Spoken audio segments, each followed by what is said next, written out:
Bonjour à toutes et à tous, je suis Karl de Trip Mindset et je suis très heureux de vous retrouver dans cette deuxième partie de notre série de vidéos autour du thème Entreprendre grâce au business model Canva.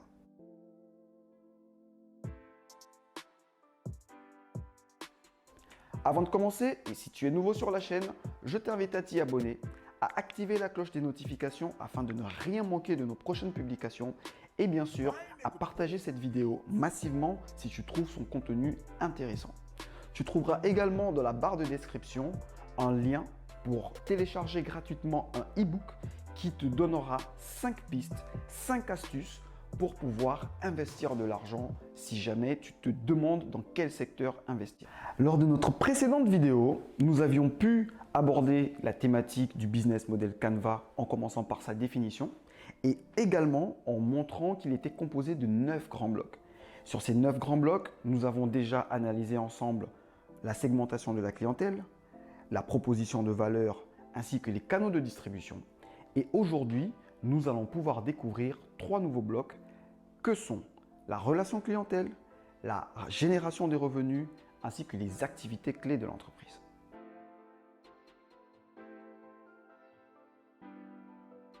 Le bloc relation client va représenter l'ensemble des moyens mis en œuvre par votre entreprise afin de fidéliser votre clientèle. Il va notamment vous permettre de savoir quel type de relation vous entretenez avec vos clients ou avec vos prospects. Il faut noter qu'il existe 5 principaux types de relations clients. Premièrement, nous avons l'assistance personnelle. C'est un type de relation client dans lequel le lien est direct entre votre entreprise et votre clientèle. Généralement, ils vont pouvoir échanger au téléphone ou en présentiel. Ensuite, nous avons une assistance personnelle dédiée et dans ce cadre-là, il y a une personne au sein de l'entreprise qui est en charge du dossier d'un client ou de plusieurs à la fois. L'avantage de ce type de relation client est que le client, en appelant pour une problématique, pour une question ou pour une information, est sûr de retomber sur la même personne.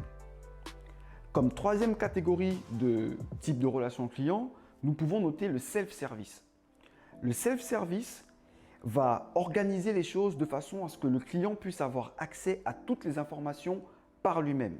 Il va notamment passer par un site internet, par une rubrique assistance sur ce site ou éventuellement par une foire aux questions.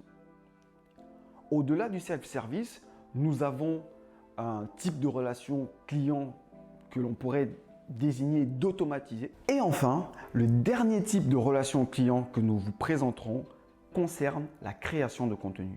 Dans ce type de relation clientèle, le client est directement invité, notamment par le biais de foires en ligne ou de groupes, de communautés sur un site internet. Le client est directement invité à proposer des solutions lorsqu'il rencontre des problématiques et ces solutions sont partagées par tous les membres de la communauté. Le cinquième bloc que nous aborderons concernera la génération de revenus. Dans ce bloc, il s'agit de pouvoir lister comment est-ce que vous allez pouvoir générer des revenus pour votre entreprise. Allez-vous passer par de la vente? Allez-vous passer par de la location? Allez-vous plutôt utiliser un abonnement? Est-ce que vous allez mettre en place un système de commission, de la publicité ou même encore du licensing? S'agissant de la vente est un excellent, sinon le plus populaire moyen de générer des revenus pour une entreprise. Lorsque vous faites de la vente, vous avez un produit que vous échangez contre de l'argent avec votre client directement. Certaines entreprises vont choisir d'autres stratégies en fonction de leur marché et en fonction de leur clientèle, notamment la location. La location aura cet avantage de permettre à votre utilisateur ou à votre client de régler par mois ou sur d'autres types de périodes des montants moins élevés afin d'acquérir votre produit ou votre service. Au-delà de la location ou de la vente, nous avons dit qu'une entreprise pouvait générer des revenus grâce à la publicité.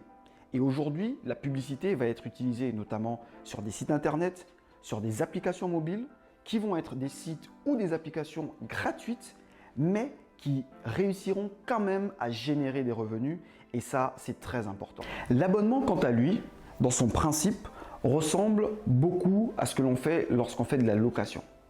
Lorsque vous faites un abonnement pour l'utilisation de vos produits ou de vos services, vos clients vont avoir à effectuer des règlements récurrents mensuellement, trimestriellement ou sur une autre période. Au-delà de l'abonnement, nous avons vu qu'une entreprise pouvait générer des revenus grâce à des commissions, mais également grâce à du licensing.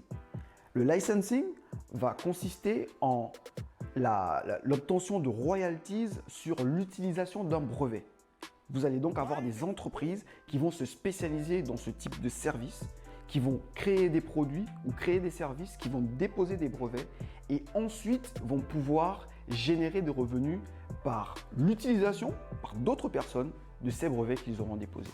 Et enfin, nous avons donc la commission qui va être un moyen de générer des revenus parce que l'on a recommandé une entreprise, parce que l'on a fait une mise en relation ou en tout cas à chaque fois que l'on a servi d'intermédiaire entre deux structures. Le dernier bloc que nous analyserons aujourd'hui est le bloc activités clés. Et là, il s'agit des activités clés de votre entreprise. Dans ce bloc, vous allez pouvoir lister quel est votre savoir-faire qui apportera de la valeur à votre client ou quels sont vos produits ou vos services. Il est tout de même à noter que dans ce bloc n'apparaîtront que des activités internes à l'entreprise et qui permettront de créer de la valeur ou de créer des produits. J'espère que cette vidéo vous a plu et si c'est le cas, n'hésitez pas à mettre un petit pouce sur la vidéo et nous nous retrouvons très prochainement pour les 3 derniers blocs du Business Model Canva. Ciao, bye bye.